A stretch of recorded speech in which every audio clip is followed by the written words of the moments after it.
Hello dear students, I am Prabhat Dubey from LPM Public School, Gola Bazar. In our second chapter of biology, we were discussing about the permanent tissues. And first, we were discussing about parenchyma, collenchyma and sclerenchyma. The last thing that is left in this study is comparative analysis of collenchyma and sclerenchyma. Yesterday, we did the comparative analysis of parenchyma and sclerenchyma. We compared the specific qualities and functions of all these two, parenchyma and sclerenchyma, the permanent tissues, on different parameters. Today our focus would be on this collenchyma and sclerenchyma, on what background, on what features these two tissues play important role in the growth and development of plants and trees. So the first feature that is clearly seen on this board is that collenchyma tissues are made up of living cells. This is one of the major clear distinction between collenchyma and sclerenchyma, while sclerenchyma tissues are made up of dead cells. Okay, that's why the firmness and the rigidity that you notice where sclerenchyma is found, this is also because of their dead nature. These things are not dead. The tissues of sclerenchyma are not dead from its origin. These cells are living, but after maturity they die. And there is also a very crucial role of these dead cells. Their death is also beneficial for the life cycle of plant, because dead cells are also necessary in animal, human and plant body, because to provide a protective covering, to provide a insulating cover between the outer medium and inner medium. A covering is important to protect the plant or animal from the outer environment, from any disturbance of environment, or if any damage is being done by any animal to the plant, a protective cover is needed. The second difference is cytoplasm. As you know that collenchyma cells are made up of living cells, so cytoplasm is present, while the case is entirely different. When the cell is dead, then the cytoplasm will be dried. So the cells are dead while maturity. The third difference is cell wall. Cell wall is made up of cellulose in collenchyma, while in sclerenchyma the cell wall is lignified. Lignin is a very strong substance that is secreted by the cells, which provides the specific strength and durability to the cells. This uh, lignin attaches the cells in a very strong manner. That's why the firmness that is resulting due to these cells, their lumen is also very narrow, as we discussed yesterday. So the narrow lumen and the strong bondage between the cells provide them strength to provide support to the plant. If the cells are wide, if there is intercellular space, lumen is also wide, and there is no lignin, then that type of strength that is found in sclerenchyma would not be possible.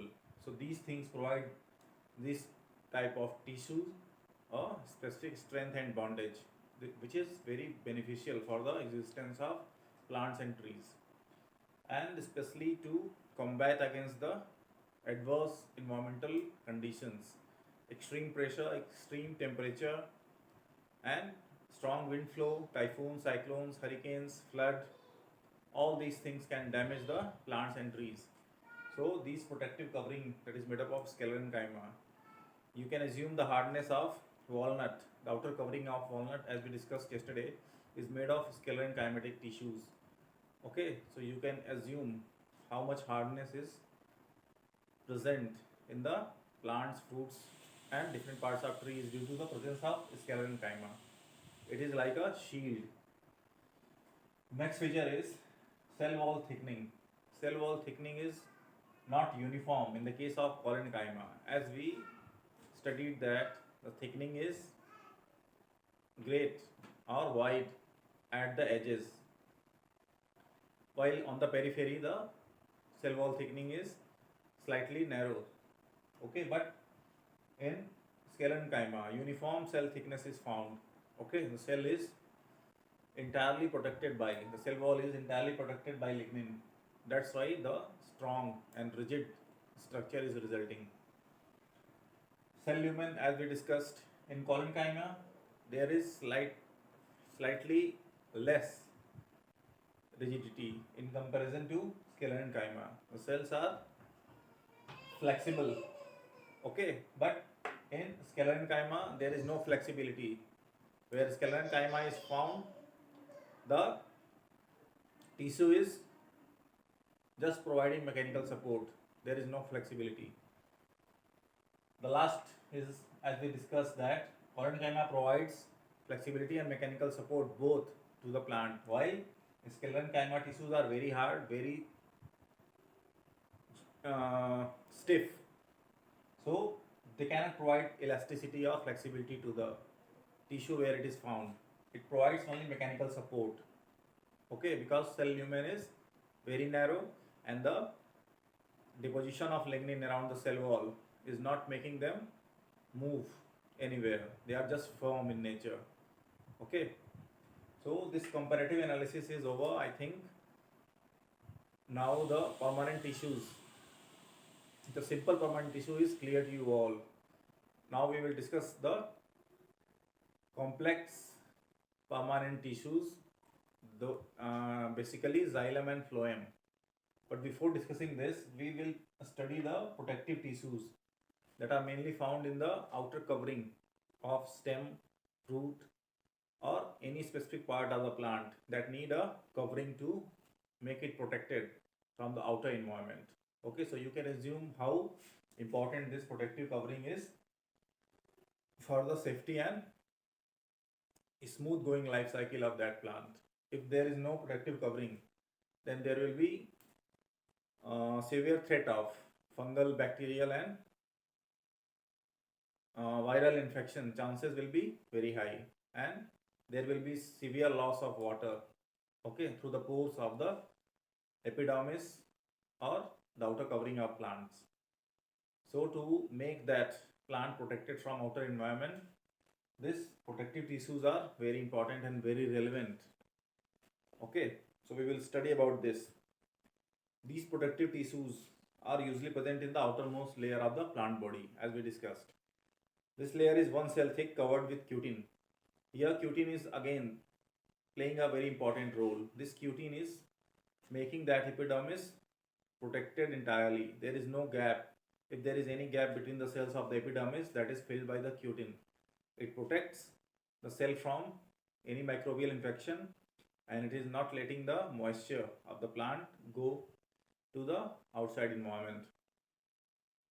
These tissues protect the inner tissues of the plant body. These are epidermis and cork. So two types of protective tissues are there. One is epidermis and the second one is cork. This cork is also called phloem. So first we will discuss about the epidermis. Okay. It is present on the external surface of all plant, as we discussed. On the outer covering, epidermis is present, and it is found in leaves, flowers, stems, and roots.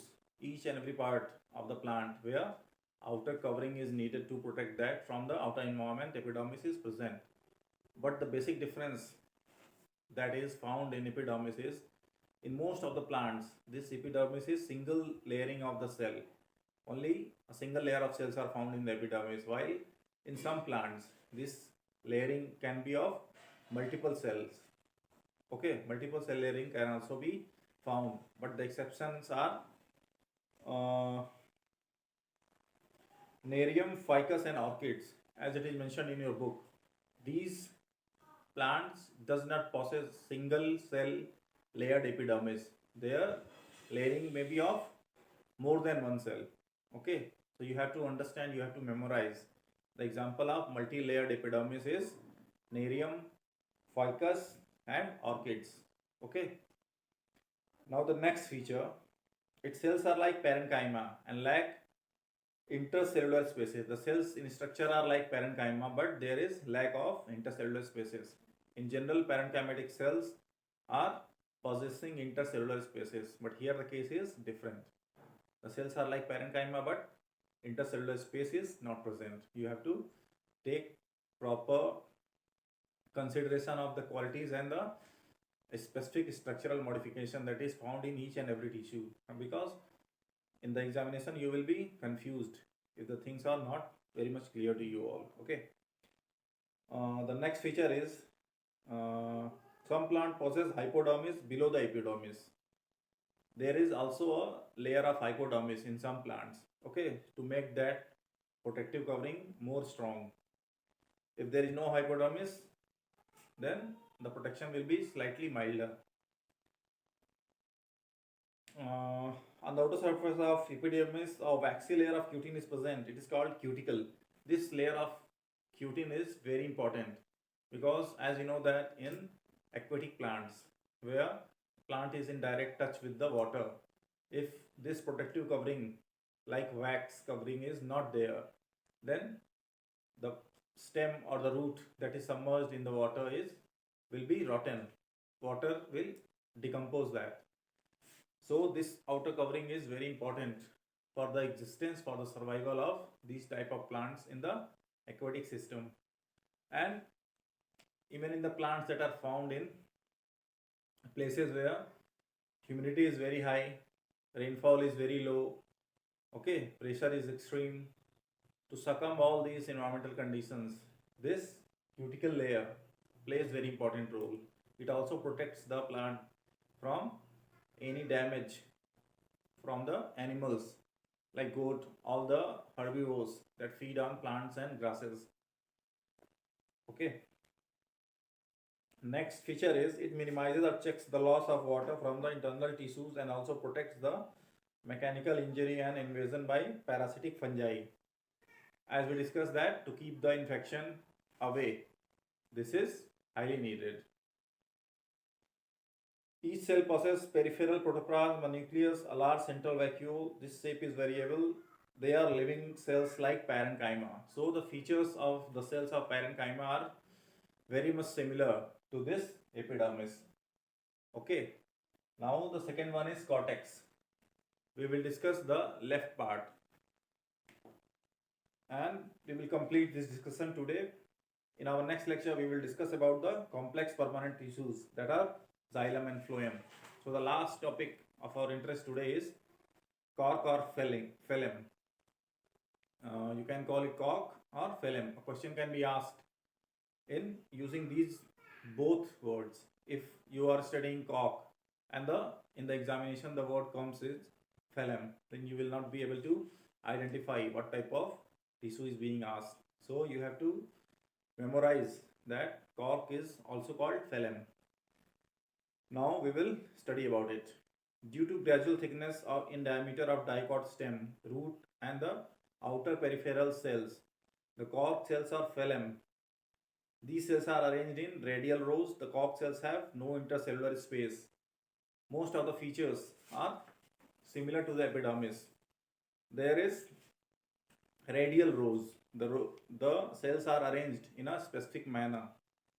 The cork cell has no intercellular spaces. Intercellular space is also not found in the cork cell. That's why the strength is there. These cells are differentiation. These cells after differentiation becomes dead. As in the case of sclerenchyma, the cells die after maturity. Such is the case is also with this cork or phloem. The cells are dead. A fatty substance suberin is deposited in the cell wall, and there you can notice that each and every cell and each and every tissue that is providing a protective cover, there is deposition of a sticky, or you can say that strengthening substance like suberin, cutin, okay, pectin. These things provide a specific strength to the cells where these secretions are found. Without these, the strength, the endurance level, the mechanical support that is generated by these tissues will not be present.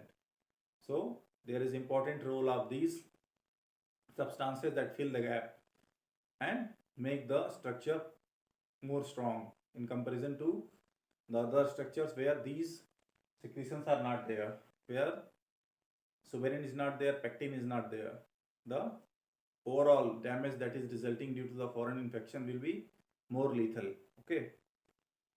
Now we'll move forward. their walls become thickened. The cells are impermeable to water and gases. The cork cells also do not have protoplasm nucleus and are filled with resins or tannins. Their function is to prevent loss of water from the internal tissue. So the function of epidermis and cork is very similar to each other. They have to prevent loss of water and provide a specific protective covering to the inner part of the cell. Okay, now the left part will be discussed in our next lecture, and today we will also start discussion on the permanent complex tissues, xylem and phloem. So be prepared for that. Okay, thanks.